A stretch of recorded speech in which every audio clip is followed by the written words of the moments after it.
Hey friends, I hope you're doing well. It's a really lovely day in Austin, Texas, and I want to show you how to do this reverse chain stitch. So essentially, chain stitch is a really great outlining stitch, but it also can be used to fill in shapes, add a little bit of extra texture. A lot of people like to use this stitch for lettering, and so this is how you start. Essentially, I'm going to make a little loop. So I came up through my fabric, I'm going down essentially in the same place. And on the line that I've made, I'm going to come up a little further, like right here. I'm going to put my loop through my needle. So this is going to make my first little chain. Then I'm going to close off my chain right here like this. And this is how reverse chain stitch starts, with a little loop, and then essentially we're going to keep coming up forward and adding more and more chains as we go along. For this tutorial, I'm using 3 strands of this nice baby pink thread. It's DMC embroidery thread number 3774. And so all embroidery thread usually comes in 6 strands. I like to use 3 strands most of the time, but you can use as many as you'd like for any stitch. And to start this, I tied a little knot at the end of my thread and then threaded my needle on the other one. So now to continue our reverse chain stitch, you're going to slide your needle under the loops that you've created, like this, pull through, and then you're going to make your first chain by putting your needle back through that same hole that you came up through originally. And there's your first chain. So now we're going to just keep moving forward, sliding the needle under those loops you made, coming back and putting the needle through that same hole to complete the chain. I'm going to keep going like halfway through the line, and then maybe I'll zoom in so that you can see what I'm doing and like what the chains look like. But I prefer to do reverse chain stitch compared to just normal chain stitch. I haven't decided if I'm going to make a normal chain stitch video because I really just don't ever use it. For no reason other than this is just how I learned chain stitch, and I kind of prefer it this way. But you can make your chains as large or as small as you want. You literally can make like the cutest teeny tiny chains.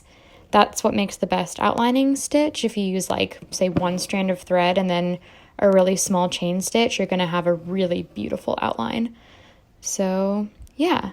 All right, I'm going to switch to zoom in mode and show you what this looks like a little bit closer.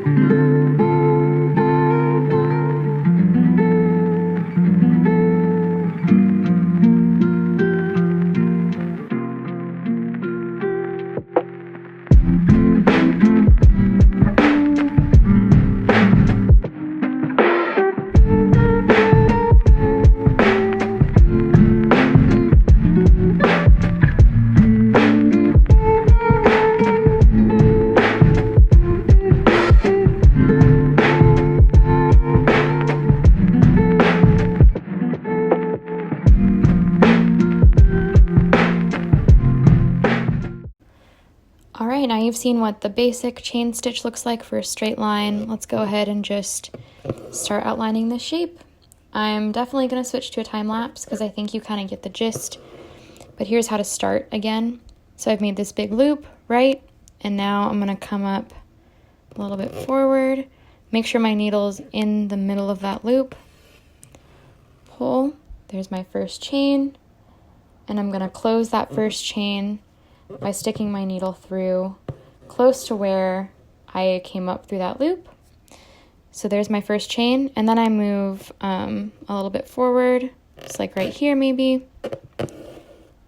And then I'm going to slide this needle underneath and continue making my chains. So yeah, I'm just going to outline this little oval real fast, and that'll be it.